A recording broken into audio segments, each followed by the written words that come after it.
Well, hello everybody, and welcome back to G Bear's Off-Grid Ways, Homestead in the Desert. Yeah, look what we're dealing with today. It's down 6 degrees from the high, and the humidity's dropping a little bit, so that's a good thing. But, yeah, it's a little on the warm side.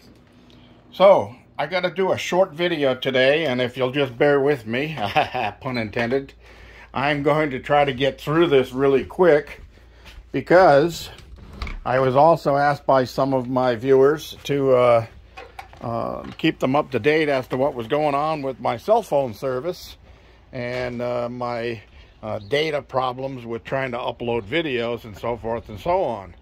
And hold on, I just stepped outside and I feel like I want to sneeze because it's bright out here. Okay, it's passed. All right. So, what I'm going to do is run down to the garden because I haven't been down there in a day or two. The winds have been blowing again, and the temperatures have been up hot again. So, yeah, it's still supposed to get hotter yet tomorrow and Saturday. I hope the wind doesn't bother you too much. I got my windproof mic around my neck, but I'm going to try to get through this without it. Once I get inside the garden, it'll probably get a little quieter. All right. Yeah, it's quieter already. All right. So, yeah, it looks like I better get some water onto things here. They look like they're drying up a little bit. So, here's one of my pears. There's a pair of pears. There's a pair of pears. Is that 4? All right. Onions looking good. Corn's looking a little on the dry side.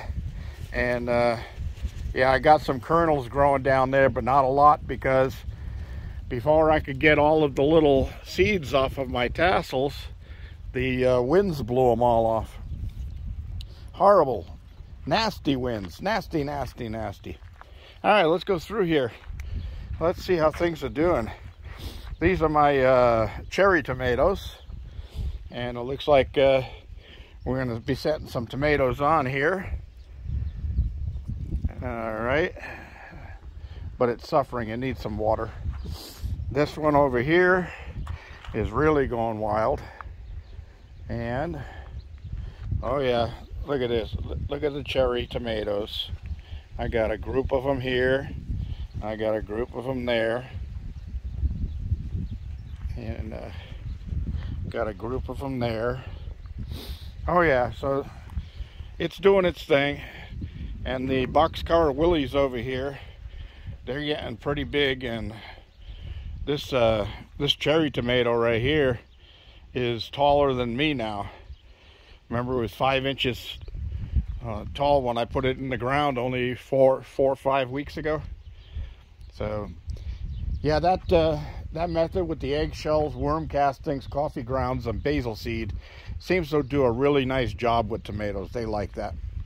But it's also important to know what are good plants and what are bad plants that go together. Now over there, those are my Romas. And there's a nice big Roma juicy sitting on there about the walnut size. There's another one on that one over there. Let's see. Where is you? Oh, there he is. Yeah.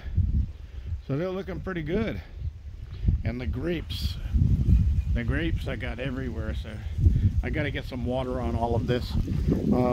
I don't know if I have enough water left down here to do it. I've got a water delivery coming on Monday.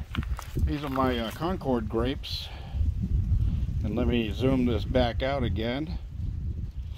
And yeah, these are Concord grapes. So they're looking nice and healthy.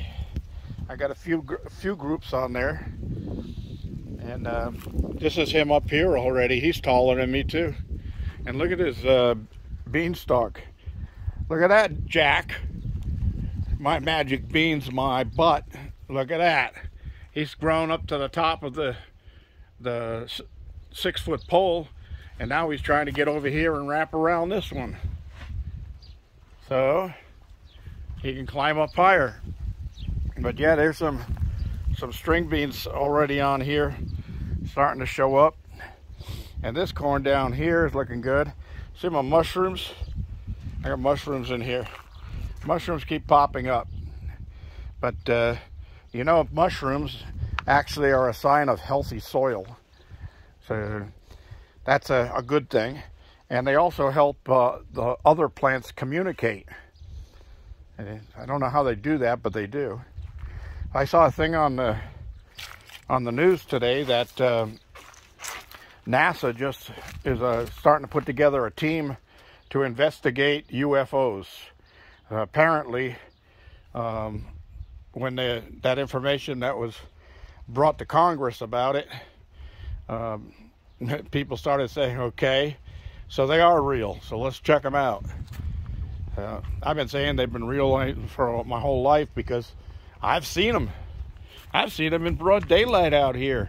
Look back in my playlist and you'll see a couple of them on UFOs that I spotted out here. The one big one that was as big as a mountain 40 miles away, that was something.